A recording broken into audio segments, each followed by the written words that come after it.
هل وادي دجله هيعمل مفاجاه قويه ويفوز على بيراميدز في اول مباراه وافتتاح دوري نايل 2025 2026؟ قول لي وجهه نظرك في التعليقات. وكالعاده يا ساده يبدا الدوري المصري وادي دجله ونادي بيراميدز بدون جمهور، يعني مباراه تقفلك من بدايتها كمشجع للدوري المصري والكره المصريه. اول ما المباراه بدات كده تفصلك عن اي حاجه تخص الكوره. في بداية المباراة وقفوا دقيقة أحداد على روح المرحوم محمد أبو النجا حارس مرمى نادي وادي دجلة، وانطلقت مباراة وادي دجلة وبيراميدز، وهنشوف مجريات المباراة هتقول معانا إيه. تشيك فار من أول مباراة وشك في حالة طرد الوليد الكارتي. وليد الكارتي واخد إنذار وداخل دخلة وحشة قوي على لاعب وادي دجلة، والقرار بسم الله ما شاء الله من أول كارت أحمر. كارت احمر لوريد الكارتي، احمر مباشر، كارت احمر مباشر. وريد الكارتي واخد انذار وطلع له كارت احمر مباشر في اول 17 دقيقه في الدوري، والكارت الاحمر الاول لوريد الكارتي مع بيراميدز. عرضيه ولا اروع من وادي دجله من رمي التماس. الواد بيلعب عرضيات بايديه، بيلعب عرضيات بايديه حرفيا، كانت هتتسبب في الهدف الاول لوادي دجله، ولكن الحكم يحتسب ضربة حرة مباشرة أو فاول على مهاجم نادي وادي دجلة.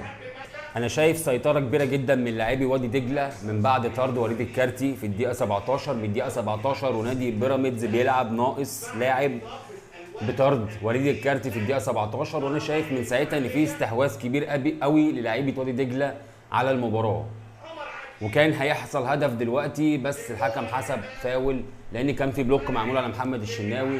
والواد بجد بتاع وادي دجله اللي لابس واقي راس ده رقم 5 بيلعب ركنيات بايديه، والله بيلعب ركنيات بايديه الواد، الله اكبر عليه.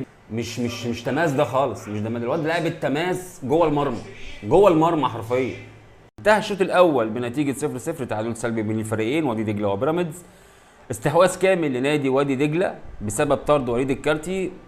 بيراميدز بيلعب ناقص لعيب، بيلعب 10 لعيبه من الدقيقه 17. في استحواذ من بعد الطرد لنادي وادي دجله.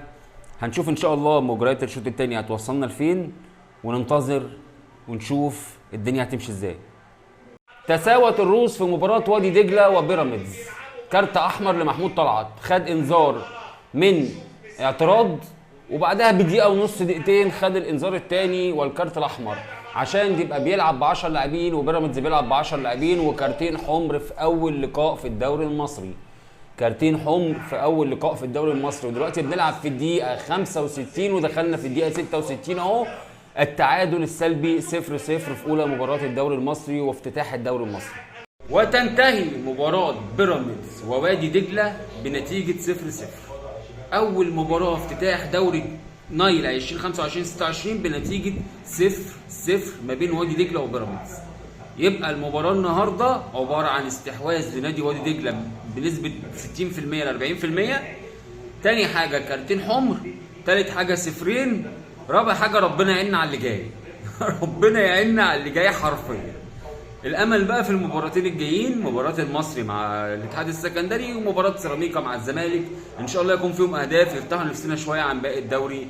وبس كده خلاص. لو عجبك الفيديو ما تنساش تعمل لايك وتشترك في القناه وتفعل زر الجرس، اهم حاجه تفعل زر الجرس عشان لما ننزل فيديو سيراميكا والزمالك يجيلك انت اول واحد. سلام عليكم.